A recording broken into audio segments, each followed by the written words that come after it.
if you have ever attended a very tense and corrosive boardroom meeting, you would realize that the board members are like the general officers commanding, the GOCs.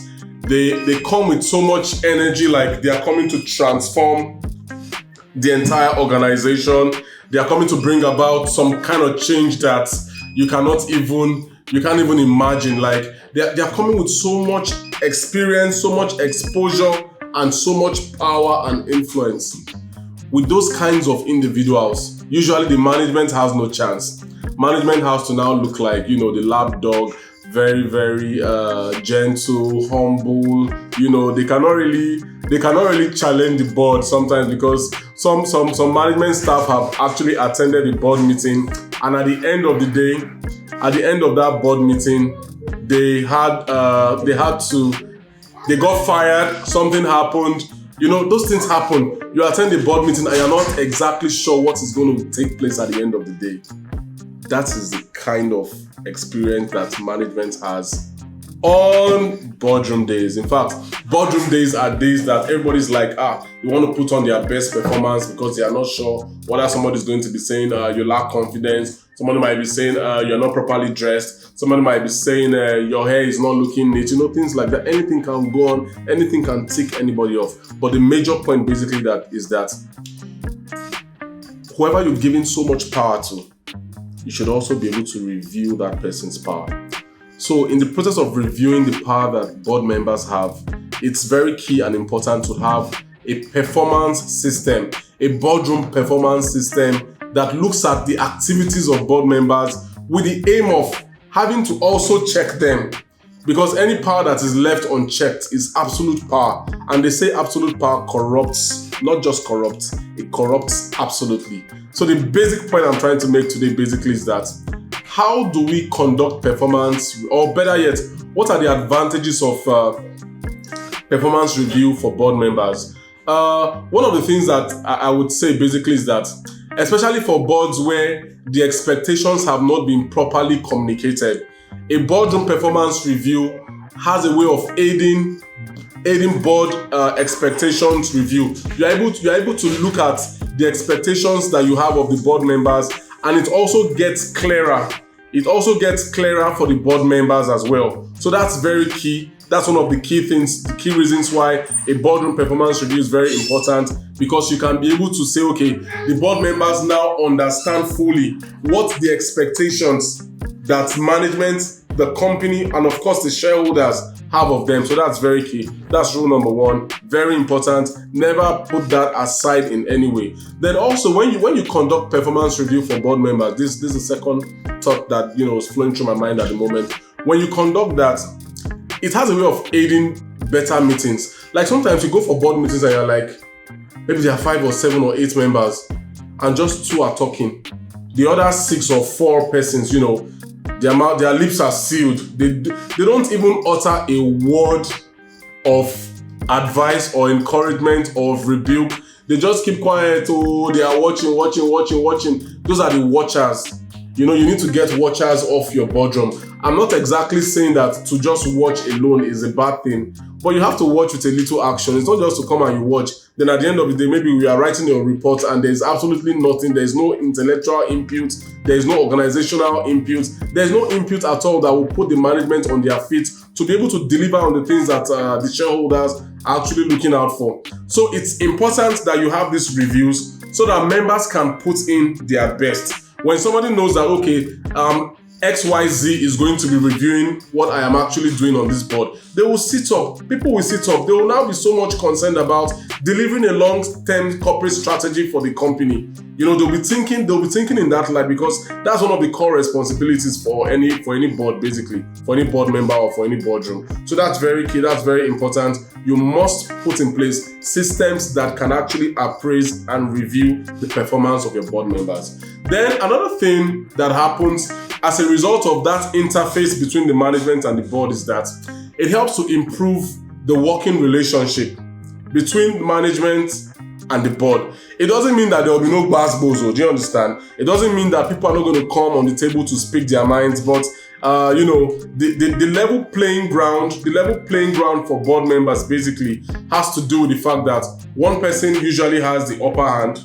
The board members have the upper hand because most times they ask all the questions. In fact, almost all the time they ask all the questions. So when you now have persons who are just asking questions, the other person's job is just to answer those questions, you can now be able to see where the balance of power lies. So that interaction between management and between the board members, it has a way of building a better working relationship between the board members and between the management staff. In fact, I've seen that happen firsthand where after maybe during a break session, you see management staff, you see board members, they are interacting, they are interfacing. Everybody's thinking of, okay, how this company is going to be XYZ months from now, things like that. So that's one of the things that happen when you are able to say, okay, you are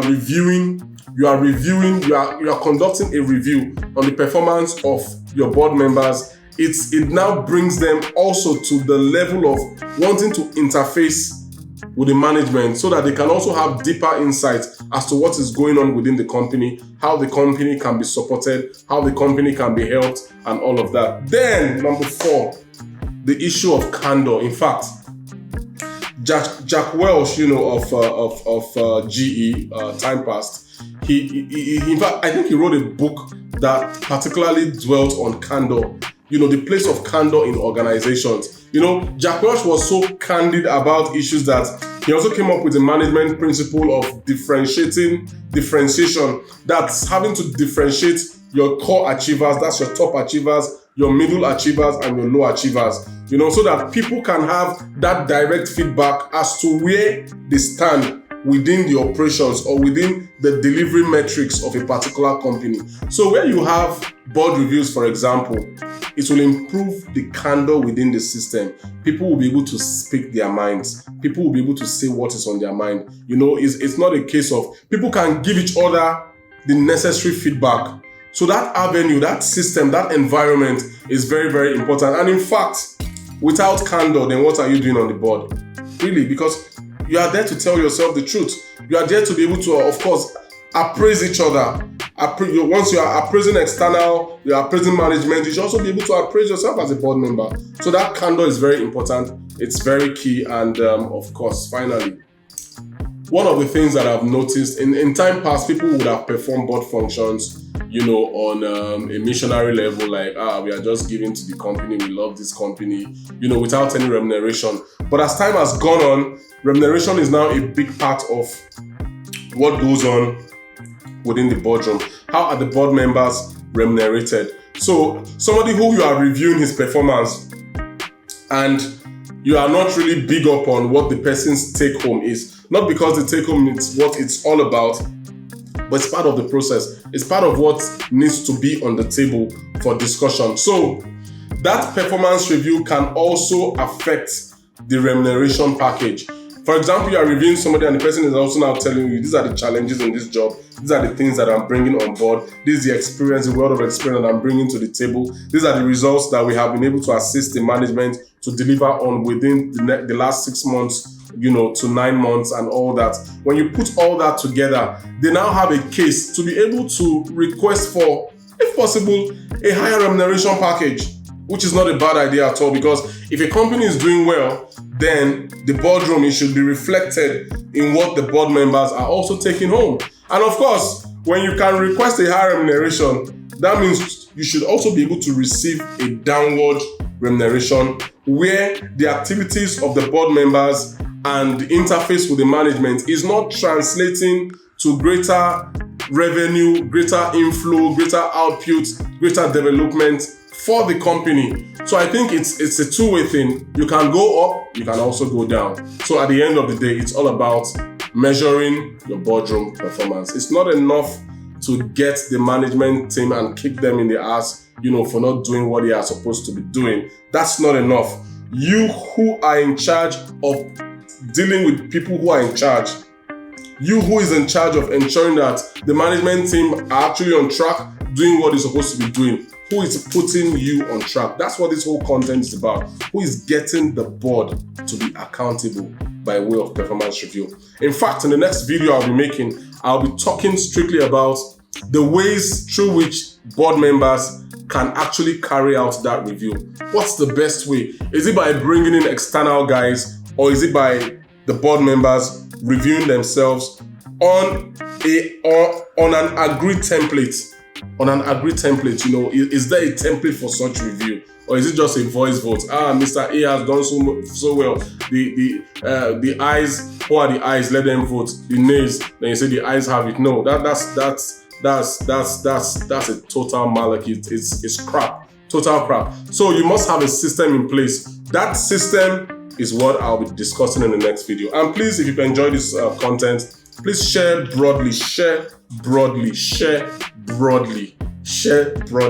Let your friends hear about this. Let companies, CEOs, let them watch these videos.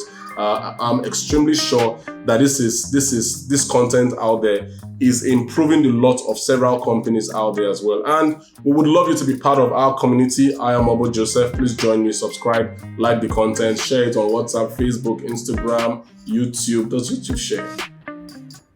I don't know. I think I know, but I won't tell you. See you in the next video.